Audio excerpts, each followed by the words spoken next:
When I was younger, I was really drawn to board games like Monopoly. I have vivid memories of collecting all of the railroad stations and trying to force other players into bankruptcy. And it wasn't until recently when a glorious Euro caught my eye, kind of like Clint Eastwood in an old spaghetti western.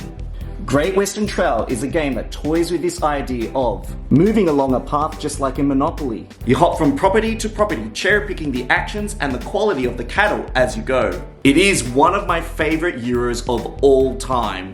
But now a new version of the game has appeared. Great Western Trail Argentina. A gorgeously re-implemented version of the original game. So here begs the question, can we take a beloved Euro and transform it and make it even better? Is there a place for both games in your board game collection? Which one is the greatest trail of them all? We'll find out in this video.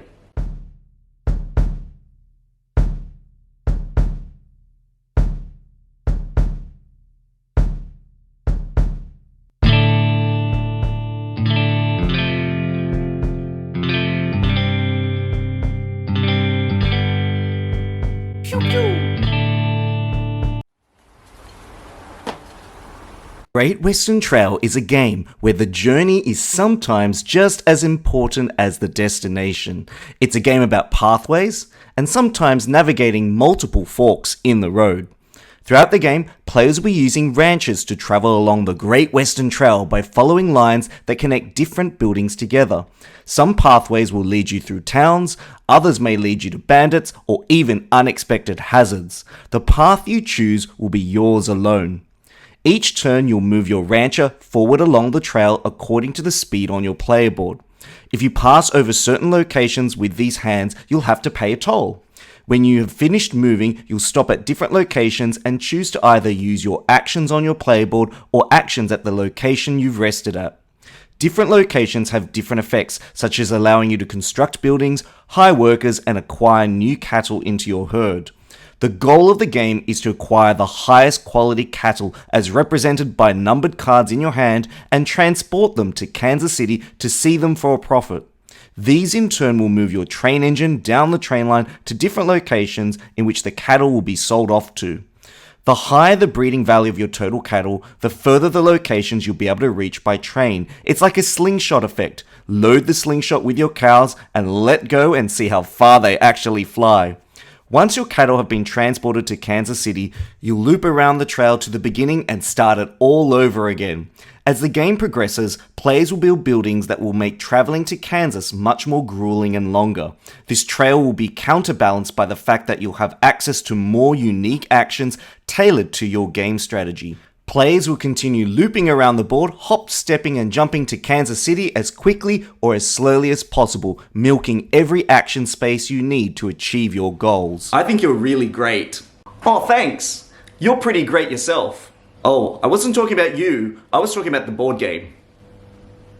The original Great Western Trail feels like a well-oiled machine. You grease your engine as you try and put those discs from your player board onto those stations at the end of the track so that you can unlock more efficient actions and extra bonuses. Your primary focus of the game is to try and acquire and cultivate the highest quality cattle possible. You really want to cultivate a unique herd of cattle that will increase your breeding value, so by the time you reach Kansas City, you'll be able to access some of those higher valued city points along the railway track. The second edition of Great Western Trail even includes the cemental cow variant, which is a particular species of cow which grows in age and value each time you deliver it to Kansas City, which adds for some cool deck growth that happens throughout the game. It's such a brilliant game that feels so rounded in every single way. What's that? I'm late for my flight for Argentina. Hang on folks, as we change destination. Great Western Trail Argentina introduces us to some new changes. Firstly, we now have a new resource, grain. Grain is so important as you'll need them to feed your cattle as you load them onto ships at the port. Throughout the game, different ships will leave the port at various times to various cities including Le Havre, Rotterdam and Liverpool. The cattle will be loaded into keys, and then with more grain they can be shipped to different districts within those cities to earn extra cash or endgame victory points. It essentially takes the train station locations from the original game and mobilizes them. Joining the crew are a fourth type of worker, farmers who you'll meet along the trail, which can be hired to work for you provided that you pay them well and have enough grain. They can be flipped over to help gain you extra grain from the fields and also help you to load your ships more efficiently. These farmers appear in 4 different regions of the board and can sometimes slow you down on your journey. With the prospect of meeting different farmers comes the need for strength. Some of the worker tiles now have this scythe symbol. This symbol is also printed on the cattle cards. When you visit a farmer, you can hire them by showing your strength by adding up these scythe icons by discarding cattle cards from your hand or even having them on your player board. However, using your cattle up is pretty exhausting, so you may end up adding new cards to your deck which hinders your ability to build an efficient herd. Don't worry though, because if you have these exhaustion cards in your hand when you drop off your cattle at Buenos Aires, you can get rid of them. So use your strength wisely, because they have consequences. The final big change is the introduction of shortcuts. In this version of the game, as your engine chugs along the train line, it gets closer and closer to home. Moving your engine essentially makes the Great Western Trail a lot shorter. The further along the track your engine is, the more access you have to shortcuts, which allows you to leave the trail early, avoiding risky building spaces or improving the speed of your cattle delivery. The interplay of grain, ships, and shortcuts does change the dynamic of the game. The cogs run a little differently, and so does the flow of the game. The tempo of the original Great Western Trail is simply unbeatable. I really love the fact that the tempo of the game really came down to how many buildings players deployed out onto the trail. At the beginning of the game, you could really cycle around the trail and get to Kansas City really quickly because there weren't many properties out on the board. But as the game progresses and the board fills up, the choices of which way to go along the trail becomes a lot more significant. Also, the order in which you place your properties out means that each time you cycle back to the head of the trail again, the order in which you access the actions becomes really important for generating what you really want in the game. So also, each time you reach a fork in the road, deciding whether to go left or right or going over someone else's property kind of factors into whether you're willing to help other players by giving them some money or go through some hazards instead. In terms of the strategy of Great Western Trail Argentina, the tempo of the game has shifted. Here the focus is trying to get you to the destination of Buenos Aires as quickly as possible. As you move your engine down this track, you'll be able to access more and more shortcuts earlier and earlier on in the track, meaning that you'll be able to avoid this risky section in the latter part of the board. You're also really focused on trying to get your discs onto particular ships so they arrive at the keys on these 3 destinations. By trying to be able to fulfill and get your discs onto those boats, you'll be able to score really high level victory points as well as earn extra cash. Danny, there's quite a lot of dairy in this game. Forgot to tell you, I'm lactose intolerant. Oh, that's okay. So am I. That's why I drink oat milk and soy milk while I play. The game really does have a bit more of a ticker timer effect where the efficiency that you move around the board becomes more quicker, shorter, more efficient, and more distilled. And I think that is in the game's favor by having that really long trail and then the trail condensing as the game progresses and giving you more options to kind of exit the board when you think you need to or access certain actions where you want to, means that you have a lot more choice at your fingertips. The workers in this game definitely feel a lot more fleshed out than the original game. There feels like there's a sense of purpose, and the bonuses really feel like there's a particular avenue that you can pursue each time you play. So in terms of the depth of the game strategy and the laid amount of choices, I would say that Great Western Trail Argentina wins for me. What I really liked about the deck building in the original Great Western Trail was that you're collecting all of these unique cattle cards with high breeding value so that you can access stations further down the train track. I like the idea that you can kind of discard certain cattle types along the trail to try and get rid of them from your hand.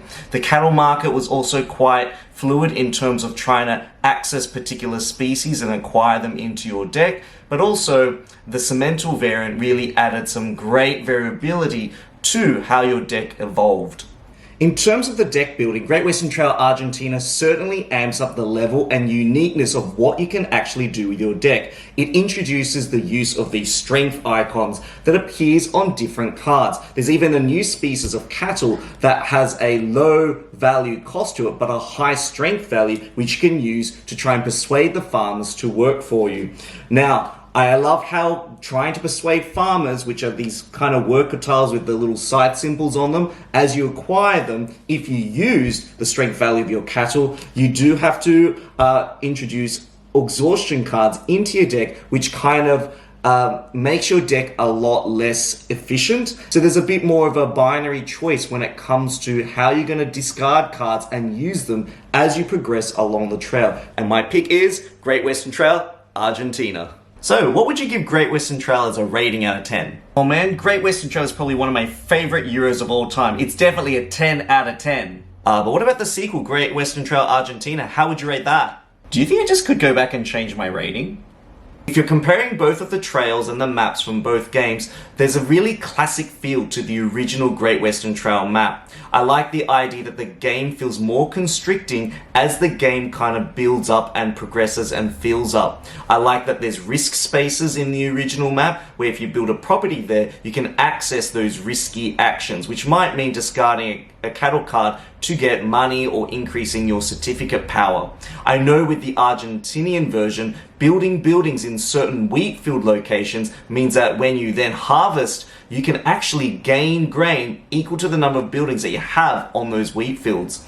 The biggest difference that I see in the trail in Argentina is that there are plenty more forks in the road when it comes to trying to decide which way you're going to go. Are you going to go through a field of farmers and try and pay them a lot of your income that you've been generating throughout the game? Or are you going to cross over other players' properties and, give them some of your hard-earned cash? I find that the forks in the game are so much more fascinating. It does add to the crunchiness of the game and how cool your choices are going to be and how layered they become, especially when it comes to accessing the shortcuts. You are incentivized to move your train as quickly as you can around the track, because by exiting earlier on, you can avoid certain places on the board. When it comes to deciding which of these two trail maps are greater, Great Western Trail Argentina one is better. So in comparing whether trains or ships are better in Great Western Trail, I actually really love the train mechanism and the idea that you're putting your play discs at certain cities with certain values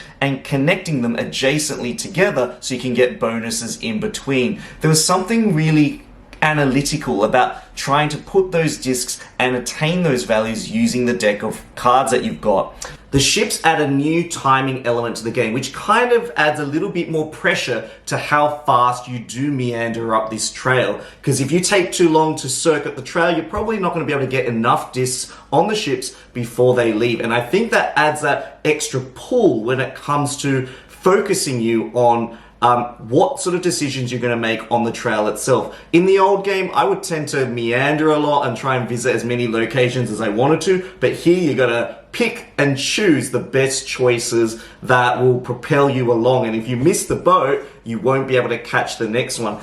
I did find the cities to be not particularly interesting. Yes, if I had a lot of grain stored up, I'd be able to get more cash and some extra victory points at the end of the game. But the cities themselves didn't really feel different from each other, and I'm not really sure whether it was worth the extra mental and calculatory effort to deciding, should I get on this ship? What sort of value should I put my disc on, and which key do I want to go to, and then when I get to that key, which region do I want to deploy my disc into? It seemed too abstract and mathematical for me, and I'm really not quite sure what the thematic connection is here in terms of the delivery aspect, because the regions, whilst they all are different, they don't feel very different from each other. So I feel like this city mechanism could have been a little bit more thematic or fleshed out a little bit further. Maybe providing extra actions or bonuses that fuel how you do things in the game would have been a more preferential way to use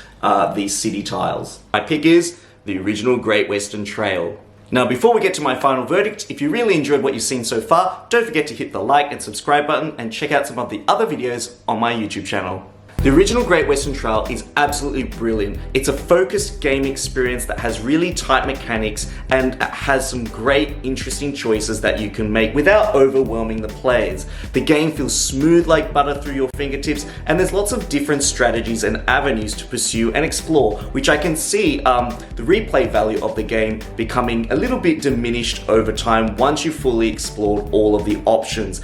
Argentina, on the other hand, feels like a next level Great Western Trail game that builds on the mechanics of the original game and extends them really far. The multi-use cards and pathways around the track really provide some new and interesting choices. But is it different enough to own both of these games? If you haven't got either of the games and you really want that Great Western Trail experience, then maybe the original game is one that's good for introducing you to the world of Great Western Trail, especially if you're delving into heavy Euro games for the first time. But if you're a seasoned gamer and you're thinking, which of the Great Western Trails should I get? Then I think maybe Argentina might be more your flavor. It has the essence and the DNA of the original game and the enjoyment factor of it, but it does extend it further. Thank you once again for joining me for another Board Game Sanctuary video. If you are a Patreon supporter, thank you so much for supporting me and making these videos possible. I absolutely and truly appreciate all of your support. If you want to become a Patreon supporter and support my channel, please head to the link in the description box below. Otherwise, this is Danny signing out. If you want to see more cool Euro games, I've got a cool Euro playlist on my main channel page. Definitely check it out. Otherwise, I hope your next game is an amazing one. See you later.